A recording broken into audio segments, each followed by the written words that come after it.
ทิกะเศรษฐีนี่นะอันนี้เป็นเรื่องที่เราจะต้องศึกษาอันนี้วันนี้ก็จะได้เอาเรื่องของนางสุมนาเทวีนี่เรื่องนางสุมนาเทวีนี่เป็นพระพุทธเจ้าว่ามีความสุขมีความสุขในโลกนี้แล้วละโลกไปแล้วก็มีความสุขอันนี้เป็นเรื่องราวของนางสุมนาเทวีมันอิทะนันนาทติเป็จจะนันทตินี่หมายความว่าทั้งโลกนี้นะอยู่ความอยู่ในโลกนี้ก็มีความสุขความสบายละโลกนี้ไปแล้วก็มีความสุขความสบายความพิสดารว่าภิกษุ2,000รูปย่อมฉันในเรือนของอนาถปิณฑิกะนั้นอนาถปิณฑิกะเศรษฐีในกรุงสาวัตถีทุกวันนะในเรือนของนางวิสาขา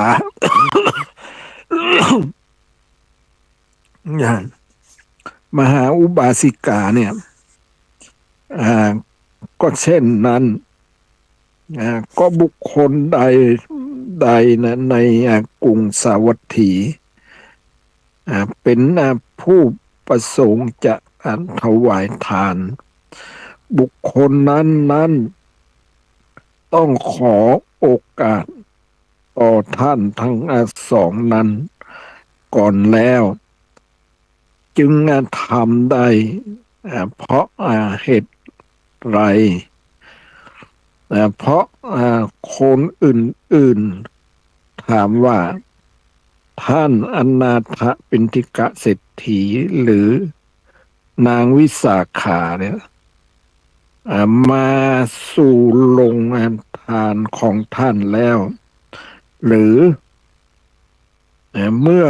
เขาตอบว่าบัดใดมาย่อมติเตียนแม้ทานนั้นบุคคลสละทรัพย์ตั้งแสนแล้วทำว่าตั้งแสนแล้วทำว่านี่ชื่อว่าทานอะไรด้วยว่าท่านทั้งสองนั้นย่อมรู้จักความชอบใจของภิกษุสงฆ์และกิจอันสมควรแก่ภิกษุสงฆ์เมื่อท่านทั้งสองนั้นอยู่พวกภิกษุย่อมฉันได้ตามพอใจทีเดียว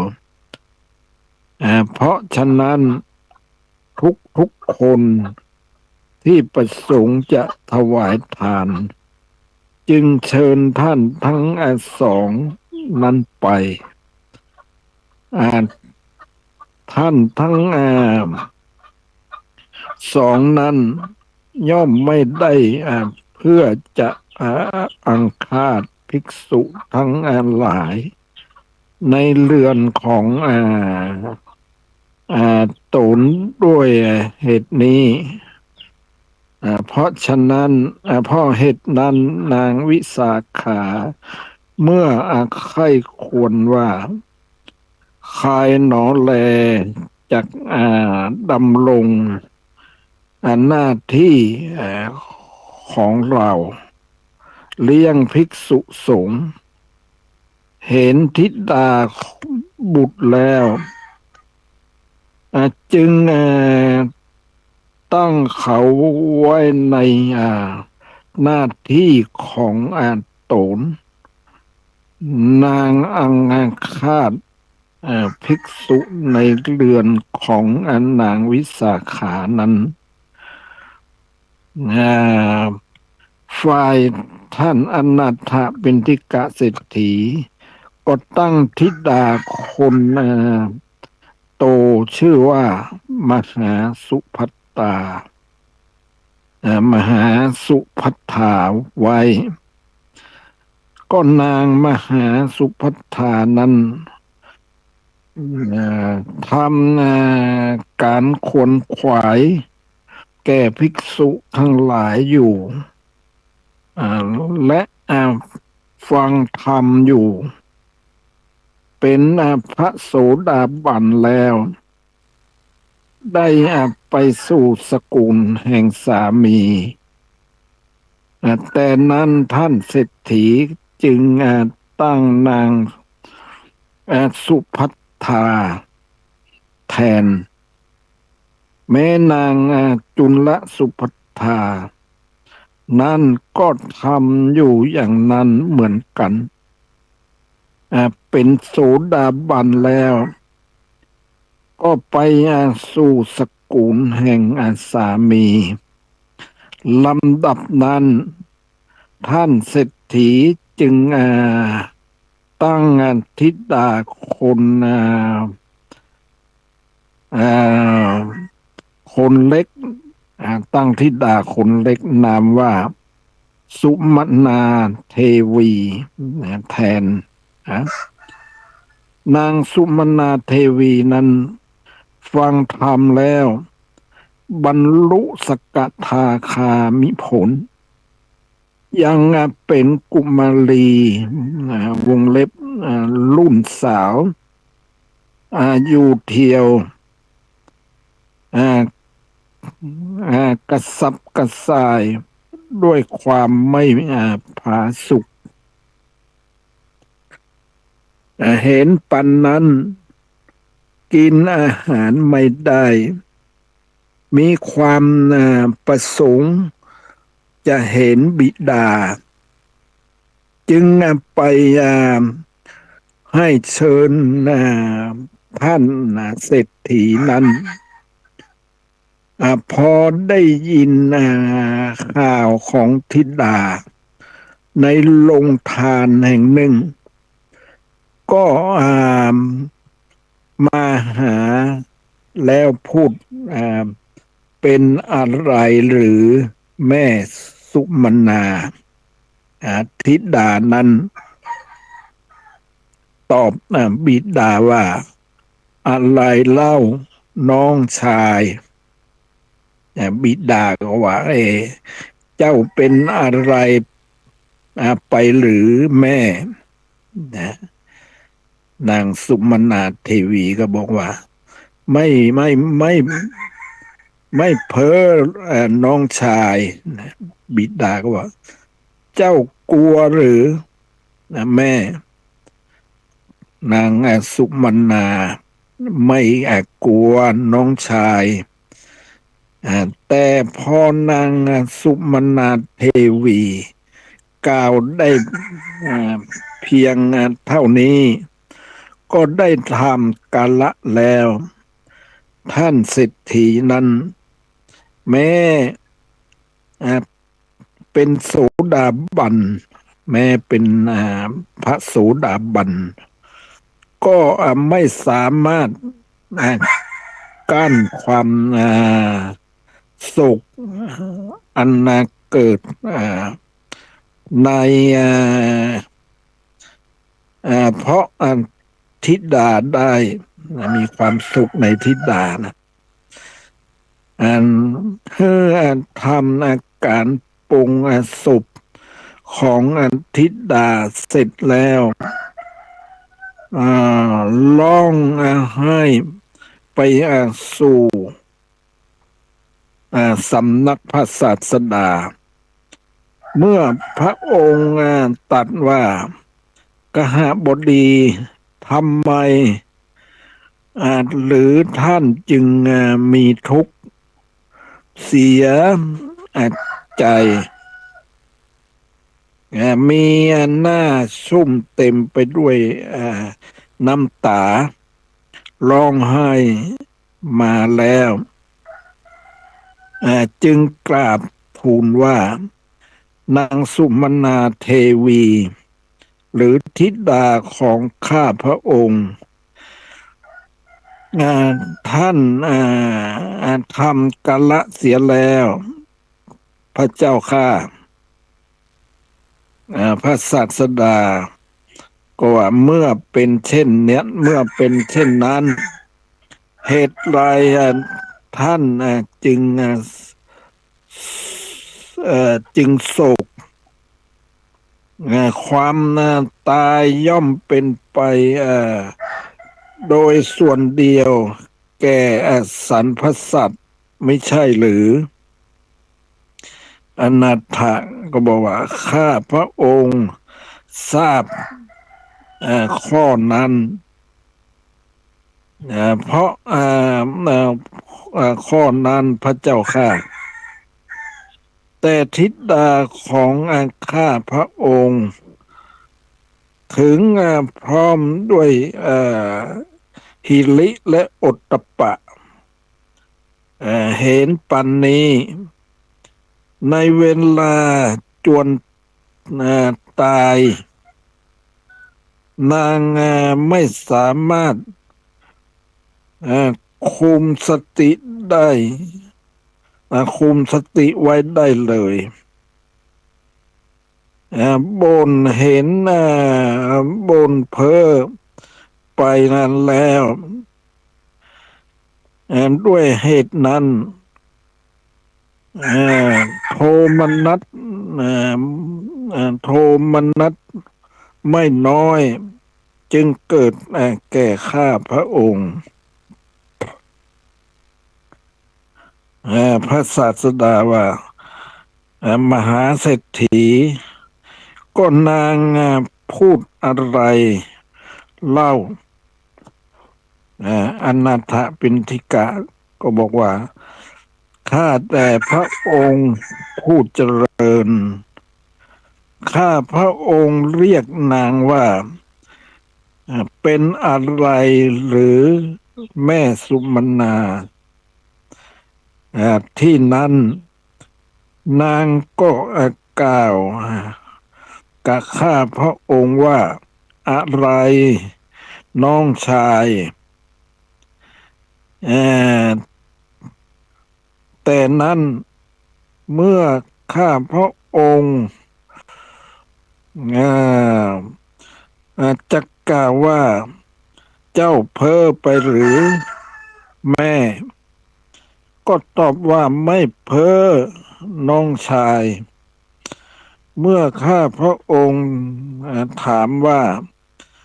เจ้ากลัวหรือแม่ก็ตอบว่าไม่กลัวน้องชาย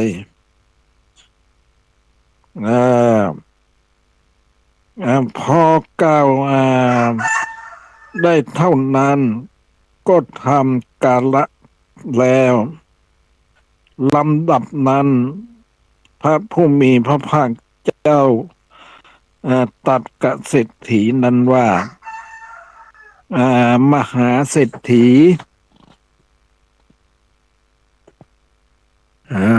ธิดาของท่านได้จัดได้เพ้อก็หามิได้อนาถปิณฑิกะก็เมื่อเช่นนั้นเหตุไรนางจึงพูดอย่างนั้นพระศาสดาก็บอกว่าเพราะท่านเป็นน้องชายของนางจริงๆนางจึงพูดอย่างนั้นกับท่านกหบดีก็ธิดาของท่านเป็นใหญ่กว่าท่านโดยมรรคและผลเพราะท่านเป็นเพียงโสดาบันส่วนธิดาของท่านเป็นสกทาคามีเพราะนางเป็นใหญ่เพราะนางเป็นใหญ่โดยมรรคและผลนางจึงกล่าวอย่างนั้นกับท่านอนาถปิณฑิกะก็บอกว่า อย่างนั้นหรือพระเจ้าข้าพระศาสดาว่าอย่างนั้นขหบดีอนาถปิณฑิกะก็ว่าเวลานี้นางเกิดที่ไหนพระเจ้าข้าเมื่อพระศาสดาตรัสว่าในภพดุสิตขหบดีท่านเศรษฐีจึงกราบทูลว่าธิดาของข้าพระองค์เที่ยวเพลิดเพลินอยู่ในระหว่างหมู่ญาติในโลกนี้แม้ไปจากโลกนี้แล้วก็เกิดในที่ที่เพลิดเพลินเหมือนกันหรือพระเจ้าข้าที่นั้นพระศาสดาตัดกะเศรษฐีนั้นว่าอย่างนั้นมาขหบดีธรรมดาผู้ไม่ประมาทนะเป็นคฤหัสถ์ก็ตามเป็นบรรพชิตก็ตามย่อมเพลิดเพลินในโลกนี้และโลกหน้าแท้ดังงานนี้แล้วตัดพระคาถานี้ว่าผู้ทำบุญไว้แล้วย่อมเพลิดเพลินในโลกนี้และไปแล้วย่อมเพลิดเพลินเขาย่อมเพลิดเพลินในโลกทั้งสองเขาย่อมเพลิดเพลินว่าบุญเขาทำไว้แล้วไปสู่สุขติย่อมเพลิดเพลินยิ่งขึ้นเนี่ยบรรดาคำเหล่านั้นคำว่าในโลกนี้นะในโลกนี้นะอิทะความว่าย่อมเพลิดเพลินในโลกนี้ด้วยความเพลิดเพลินเพราะกรรมคำว่าละไปแล้วแล้วคำว่าละไปแล้วเนี่ยเป็นจะความว่าย่อมเพลิดเพลินในโลกหน้าแล้วด้วยความเพลิดเพลินเพราะวิบากความว่าทำบุญไว้แล้วกัตตะปุญโญวงเล็บนะกัตตะปุญโญคือผู้ทำบุญมีประการต่างๆคำว่าในโลกทั้งสองอุปะยัตถะความว่าย่อมเพลิดเพลินในโลกนี้ด้วยคิดว่ากุศลเราทำไว้แล้วบาปไม่ได้ทำเมื่อเมื่อเสวยวิบากชื่อว่าย่อมเพลิดเพลินในโลกหน้าสองคำว่าบุญเราทำไว้แล้วบุญยังเมวงเล็บนะวงเล็บบุญยังเมความว่าเมื่อเพลิดเพลินในโลกนี้ชื่อว่าย่อมเพลิดเพลินเหตุอาศัยความเพลิดเพลินเพราะกรรมด้วยเหตุเพียงโสมนัสเท่านั้นว่าบุญเราทำไว้แล้วคำว่ายิ่งยิ่งขึ้นวงเล็บพินโยเป็นต้นความว่าก็เขาไปสู่สุขติเมื่อเสวยทิพยสมบัติตลอด57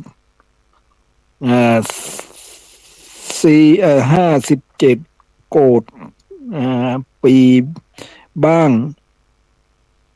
6 ล้านปีบ้าง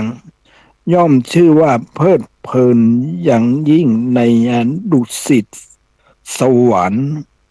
ด้วยความเพลิดเพลินเพราะวิบาก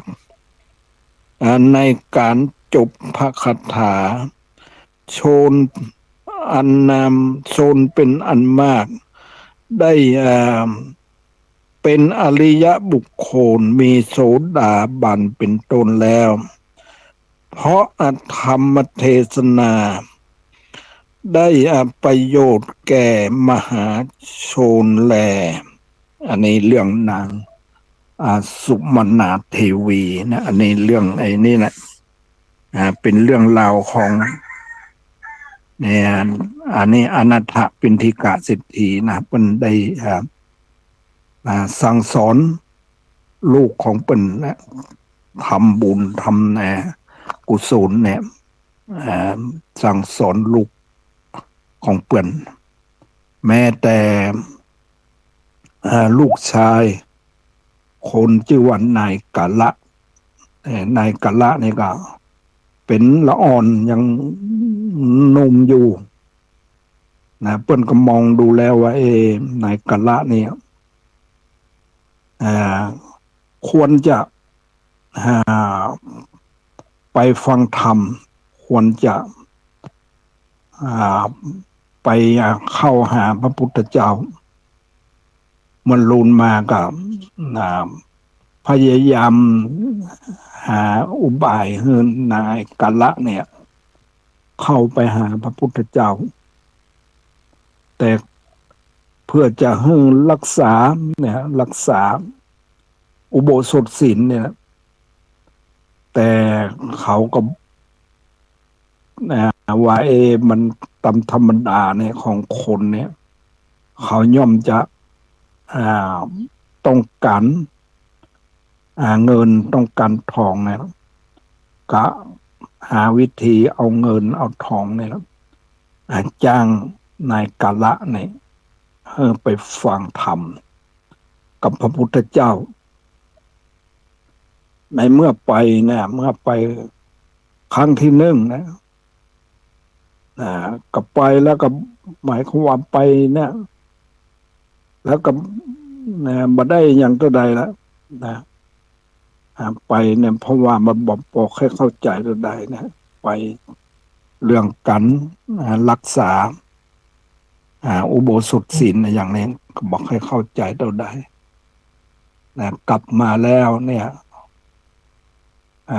กลับมาถึงบ้านแล้วทางพ่อก็บอกให้ทางบ้านจัดอาหารอย่างตอนรับเขาก็บอกให้เขาก็บอกอยากได้อาหารเพราะว่าต้องการจะเอาเงินอย่างเดียวที่เป็นได้จ้างนั่นนะได้จ้างให้ไปรักษาอุโบสถศีลในที่สุดก็ฮู้แล้วว่านายกาลานี่ยังบ่เข้าใจในพระธรรมคำสั่งสอนขององค์สมเด็จพระสัมมาสัมพุทธเจ้าแล้วก็นี่แหละก็ให้ไปแทนให้ไปเนี่ยครั้งนี้นะไปข้างหลังเนี่ยก็รู้ว่านายกะละนี่ต้องการอะไรอย่างก็พยายามที่จะนั่นอยู่พยายามที่จะให้เข้าใจที่เนี่ยที่ป่อของเขาเนี่ยเอาฟังธรรมที่พระพุทธเจ้าจนได้จึงเมื่อภายหลังมาจึงได้รู้ธรรมที่พระพุทธเจ้าเป็นแสดง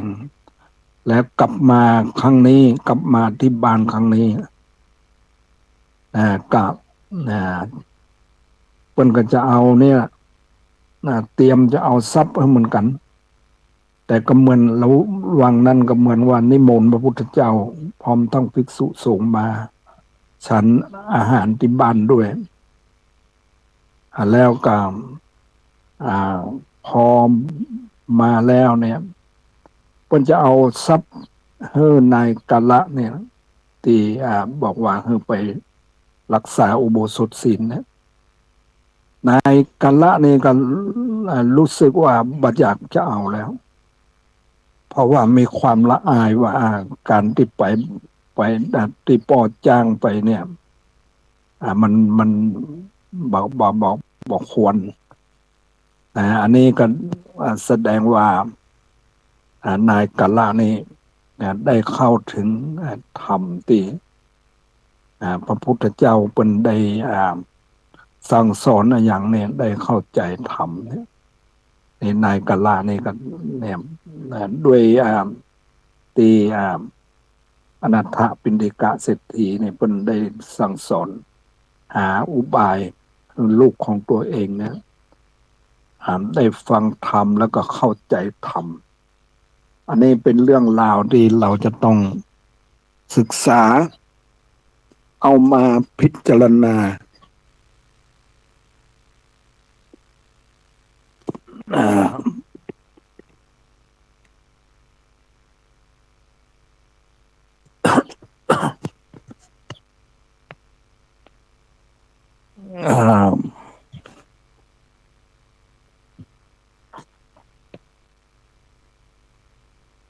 แล้วไอ้นี่เรื่องเกี่ยวกับการปฏิบัติปฏิบัติตามคำสั่งสอนขององค์สมเด็จพระสัมมาสัมพุทธเจ้าในหนังสือเรียกว่าหนังสือของทางสายเอกของของพระอาจารย์อาจารย์อาจารย์ทองนะเป็นได้ทำพิมพ์ออกมาเรื่องทางสายเอกอันนี้ก็เป็นเรื่องราวที่จะต้องเอามาศึกษาเอามาพิจารณามันมีอยู่นะมีอยู่นะวิธีนะวิธีโยคีที่จะปฏิบัติเข้าสู่เนี่ยมรรคผลเนี่ยมันมีเรียกว่านี่เราเรียกว่าทางสายเอกมันมีว่า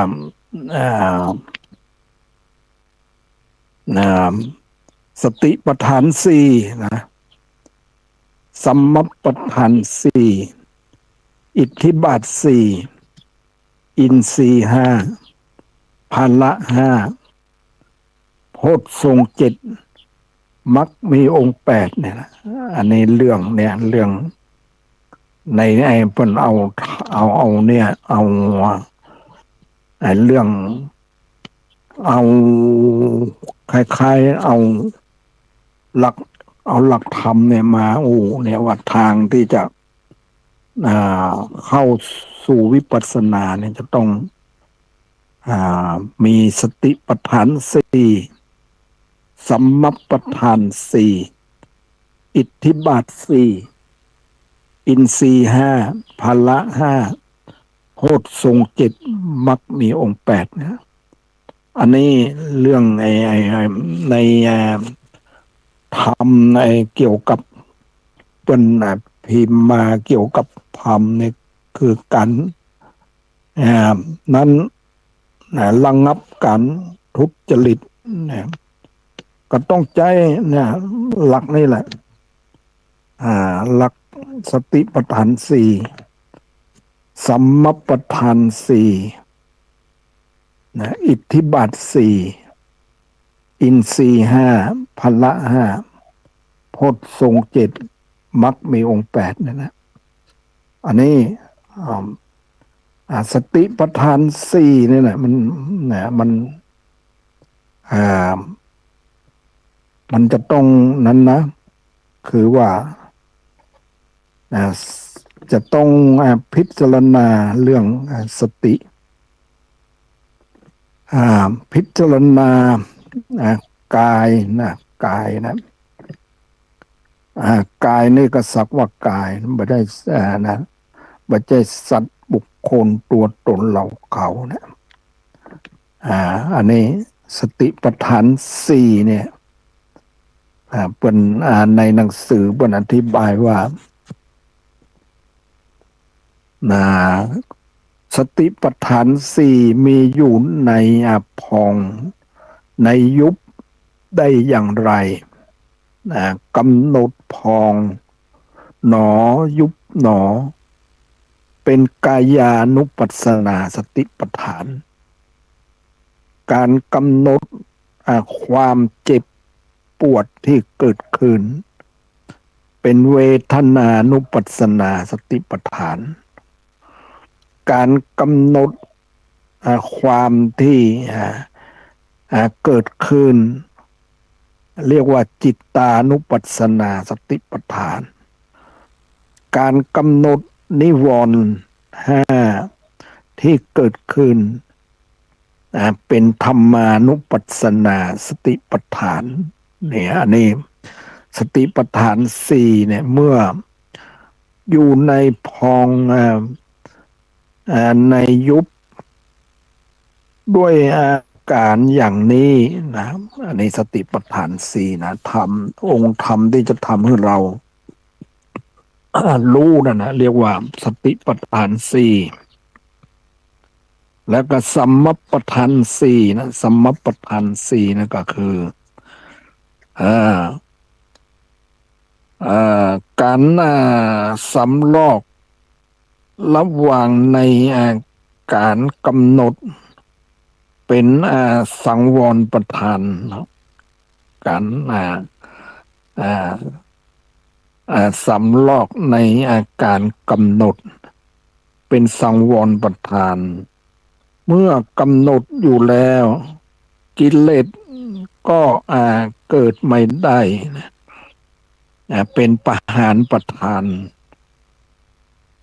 การกำหนดจิตอยู่ในการปฏิบัติเป็นภาวนาประทานและการรักษาอารมณ์ให้การรักษาอารมณ์บ่ให้ฟุ้งซ่านเป็นสติเป็นสติเป็นอนุลักษณาประทานเนี่ยสัมมัปปทานสี่จึงมีอยู่ในพองในยุบด้วยอาการอย่างนี้นะอันนี้สมมัปปทานสี่นะคือต้องมีเนี่ยเรียกว่าสมมัปปทานสี่ก็คือมีสังวรแล้วก็เอาสังวรแล้วมัน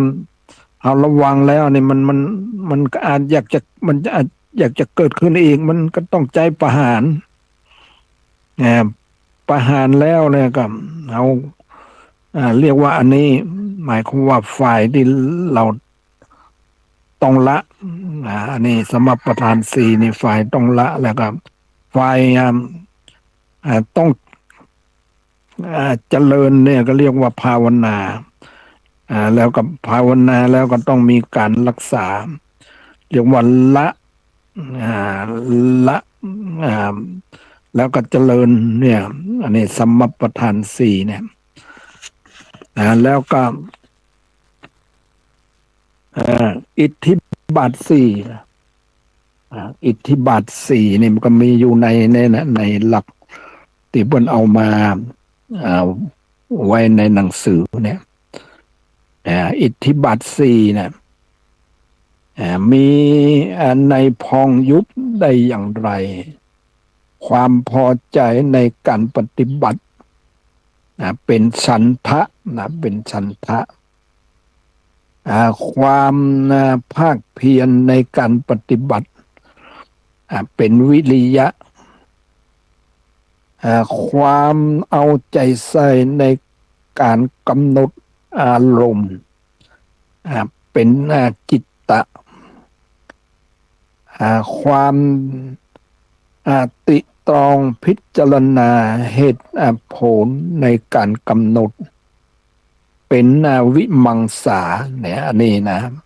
อิทธิบาทสี่เนี่ยนะ คือควงเครื่องเพื่อสำเร็จความประสงค์แต่จะต้องมีสันทะมีวิริยะมีจิตตะมีวิมังสาเนี่ยอันนี้นะอ่าอิทธิบาทสี่นะจะต้องมีนะต้องมีความพอใจแล้วก็มีความพยายามแล้วมีจิตตะเอาใจฝักใฝ่แล้วมีวิมังสาไต่ตองพิจารณาอันนี้นะเรียกว่าอิทธิบาทสี่เนี่ยคือคือคือคุณเครื่องคือสำเร็จความประสงค์เนี่ยถ้ามีทำอย่างนี้แล้วก็จะต้องอ่าสำเร็จอาจจะทำมาอย่างก็ต้องหนึ่งจะต้องมีความฉันทะฉันทะแล้วก็ต้องมีวิริยะแล้วก็มีจิตอ่าจิตตะเอาใจฝักใฝ่ในสิ่งนั้นและมีวิมังสาพิจารณาเหตุผลในสิ่งนั้นอันนี้นะอิทธิบาทสี่ครับเป็นองค์ธรรมที่จะทำให้เราได้สำเร็จความประสงค์ในอินทรีย์ห้านี่แหละอินทรีย์ห้าอินทรีย์ห้าเนี่ยมันก็เป็นนั่นอย่างไรนะอินทรีย์ห้านี่จะทำให้เราเนี่ยมีความรู้ได้อย่างไรนะอินทรีย์ห้าคือหนึ่งสมาสมาธิคือศีลสมาธิปัญญาเป็นสัตทินรีนะเป็นสัตทินรีนะแล้วก็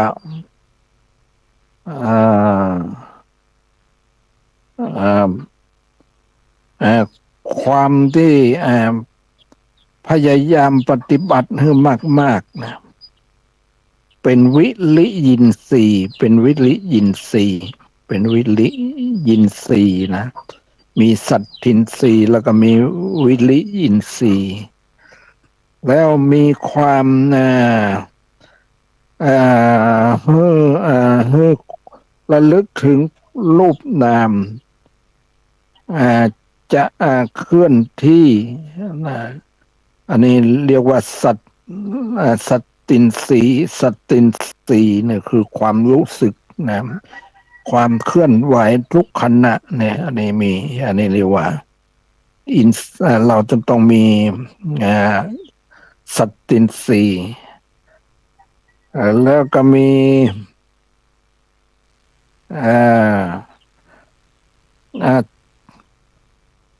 จิตมีจิตจับอยู่ในอารมณ์ให้ได้ยึดในอารมณ์นั้นเรียกว่าสมาธินสีเนี่ยอันนี้นะเรียกว่าอินทรีย์ห้าเนี่ยปัญการการปัญญารู้ปัจจุบันและรู้รูปนามรู้ไตรลักษณ์รู้วิปัสสนาอันนี้เป็นความรู้มรรคผลและนิพพานอันนี้เป็นปัญญินทรีย์นะปัญญินทรีย์เนี่ยอินทรีย์ห้าเนี่ยนะมันอยู่ในพองยุบได้อย่างไรเนี่ยนะอันนี้สติปัฏฐานสี่อิทธิบาทสี่อินทรีย์ห้าแล้วก็พละห้าเนี่ยพละห้าเนี่ยมันเป็นองค์ที่จะทำให้เรารู้ได้อย่างไรนะพละห้าก็มีสัตตินรีก็มีเป็นศรัทธาเนี่ยนะเป็นศรัทธาวิริยะสติสมาธิปัญญาเนี่ยอันนี้พละห้าเนี่ยมันเป็นกำลังได้อย่างใดเนี่ยศรัทธาเนี่ยเป็นกำลังได้อย่างไรฮะพ่อพ่อ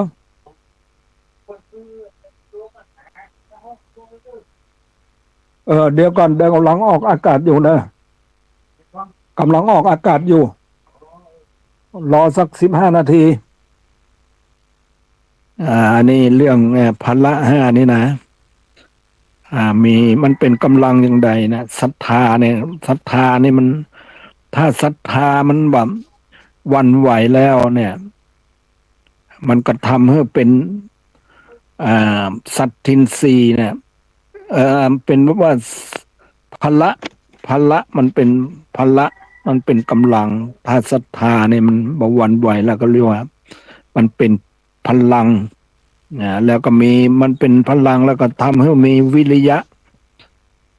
วิริยะความภาคเพียรเนี่ยความภาคเพียรก็เป็นกำลังสติสติความระลึกได้เนี่ยก็เป็นพลังสมาธิก็เป็นพลังปัญญาก็เป็นพลังอันนี้เรียกว่าพละห้าเนี่ยพละห้าสติปัฏฐานสี่สัมมาปัฏฐานสี่อิทธิบาทสี่อินทรีย์ห้าพละห้านะแล้วก็โพชฌงค์โพชฌงค์เจ็ดอยู่ในพองยุบได้อย่างไรเนี่ยนะมันอยู่ในพองยุบได้อย่างไรโพชฌงค์เจ็ดเนี่ยมันเนี่ยสติปัฏฐานสี่เป็นสตินะเป็นสติสัมโพชฌงค์เนี่ยแล้วก็ธรรมวิจยะเนี่ยก็เป็นเป็นทำให้ธรรมวิจยะก็เป็นโพชฌงค์เป็นองค์ที่จะทำให้เราตรัสรู้นั่นแหละสติสติสัมโพชฌงค์ธรรมวิจยะสัมโพชฌงค์และวิริยะความภาคเพียรเนี่ยก็เป็นจะทำให้เรารู้และปิติเนี่ยมีวิริยะแล้วก็มันก็ต้องมีปิติปิติสัมโพชฌงค์ปิติแล้วก็ปัสสัทธิปัสสัทธิเนี่ยความปัสสัทธินะคือความสงบมันเกิดขึ้นเนี่ยนะปัสสัทธิแล้วก็สมาธิเนี่ยเมื่อปัสสัทธิเกิดแล้วก็สมาธิเป็นสมาธิสัมโพชฌงค์เนี่ยสมาธิแล้วก็เป็นอุเบกขาสัมโพชฌงค์อันนี้โพชฌงค์เจ็ดเนี่ยโพชฌงค์เจ็ดนะแล้วก็มรรคมีองค์แปดเนี่ยนะอันนี้สติปัฏฐานสี่สัมมาปัฏฐานสี่อิทธิบาทสี่อินทรีย์ห้าพละห้าโพชฌงค์เจ็ดแล้วก็มรรคมีองค์แปดเนี่ยนะมันผู้ที่ปฏิบัติแล้ว ก็จะต้องเนี่ยเนี่ยบนว่ามันอันนี้องค์ธรรมที่จะทำให้เราตรัสรู้นั้นนะอันนี้แล้วอันนี้มันก็เป็นไอ้กันไอ้ทวนญาณแล้วญาณนะคือความรู้สึกในอาการที่เราได้ประพฤติปฏิบัติแล้วเพิ่นก็จะทบทวนเนี่ยทบทวนนะญาณมันญาณ16มันมีอยู่ในพองยุบได้อย่างไรเนี่ยญาณ16เนี่ยหนึ่งนามรูปปฏิปริเสธญาณคือเป็นญาณที่กำหนดรู้จักรูปนามนะนามนามรูปลิจจะรูปลิจจะเศรษฐญาณรูปปริเสธญาณเนี่ยญาณที่กำหนดรู้จักรูปรู้จักนามเนี่ยสองปัจจยปริคหญาณปัจจยปริคหญาณเป็นญาณที่เห็นเหตุปัจจัยของรูปนามนี่ปัจจยปริคหญาณเนี่ย สามสัมมชนญาณนะสัมมชนญาณเป็นญาณที่เห็นไตรลักษณ์คือความไม่เที่ยงเป็นทุกข์ไม่ใช่ตัวตนอาของรูปนามเนี่ยอันนี้อ่าอันนี้เรียกว่าสัมมัปอ่สัมมชนญาณเนี่ยคือญาณที่เห็นไตรลักษณ์คือความที่ไม่เที่ยงเป็นทุกข์เป็นอนัตตาเนี่ยนะแล้วก็อุทธะอุทยพยานญาณที่เห็นความเกิดดับของรูปนามอุทยพยญาณเนี่ยญาณที่เห็นความเกิดและความดับของรูปนามข้อต่อไปก็เป็นพังคญาณญาณที่เห็นความดับแต่ฝ่ายเดียวนะพังคะเนี่ยหมายว่ามันพังคญาณในญาณที่เห็นความดับแต่ฝ่ายเดียวและพยญาณนะญาณที่เห็นรูปนามเป็นภัยนะพยญาณอาทินนวญาณเนี่ยอาทินนวะอาทินนวญาณเนี่ยญาณที่เห็นรูปนามเป็นโทษนิพพิทายานญาณที่เป็นที่นายดำเป็นที่นายต่อการของรูปต่อการของรูปนามนะนิพพิทายานมูลจินตุกรรมตยานญาณที่อยากพ้นจากการของอยู่ในรูปนามปฏิสังขารญาณปฏิสังขารญาณเป็นญาณที่มักมักเขมมักพ้นมักมักพ้นเพื่อให้พ้นจากการของรูปนามนะอันนี้ปฏิสังขายานเนี่ยญาณที่ขมักคเม่นที่จะให้พ้นจากอาการของรูปนามสังขารุปเป็นสังขารุปเป็นขายานเป็นญาณที่พิจารณานามรูปด้วยอาการวางเฉยเนี่ยสังขารุปเป็นขายานเนี่ยญาณที่พิจารณารูปนามด้วยอาการวางเฉยอนุโลมญาณญาณที่รู้อารมณ์รูปนามเป็นครั้งสุดท้ายอนุโลมญาณนะครับก่อนที่จะบรรลุบรรลุมรรคผลเนี่ยก่อนอันนี้เนี่ยอนุโลมญาณเนี่ยญาณที่จะเป็นครั้งสุดท้ายในการที่จะบรรลุมรรคผลโคตรภูตญาณญาณที่ตัดโคตรปุถุชนให้ขาดออกเสียเข้าสู่ความเป็นอริยบุคคลเนี่ยนี่นะโคตรภูตญาณในหมายความตัดโคตรของปุถุชนแล้วก็เป็นอริยชนไปเลยนี่นะ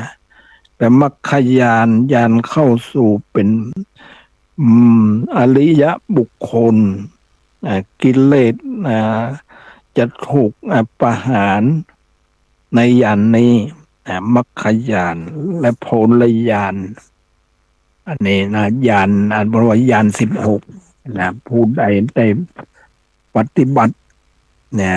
ปฏิบัติตามอ่านะตามยันยันนี่แหละ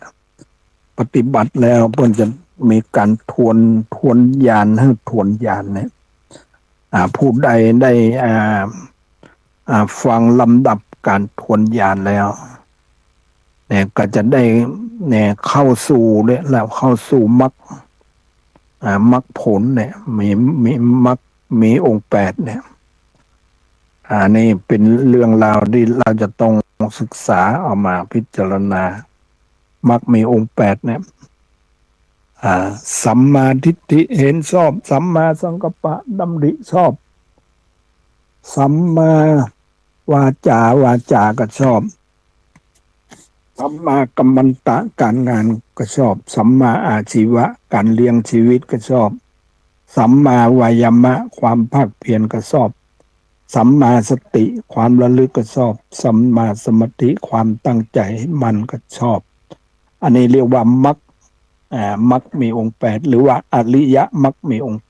8อันนี้ถ้าเราดำเนินตามแล้วก็จะเข้าสู่มรรคผลนิพพานอันนี้เป็นไอ้ที่ในหนังสือนะในหนังสือของทางสายเอกของวัดของอาจารย์ทองนะของเปิ้นได้เอามาพิมพ์แล้วก็ทางพิมพ์ทางเพื่อจะไปสู่นิพพานนั่นแหละทางสายเอก